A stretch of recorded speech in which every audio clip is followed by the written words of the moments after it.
Ex-Polo Club Wangkhei emerged champions of second Dgar Men's Polo Championship, jointly organized by All Manipur Polo Association and Dgar South after edging past Black Watch Polo Club Babupara 5-4 in a thrilling final play today at Mapa Kangzebung, Imphal.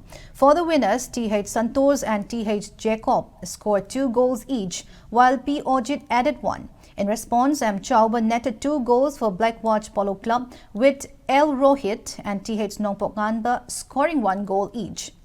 El Atangba of Ex-Polo Club Wangkhei was adjudged the best player of the championship.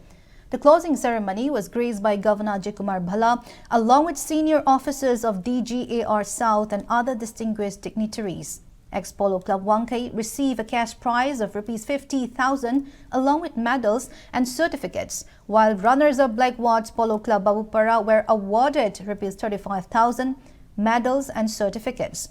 In the Women's Championship, AR Polo team claimed the title and received Rs 50,000, medals and certificates, while runners-up Chingkai Hunba Polo Club took home Rs 35,000 medals and certificates. N. Lakshmi of AR Polo team won the Best Player award in the women's category.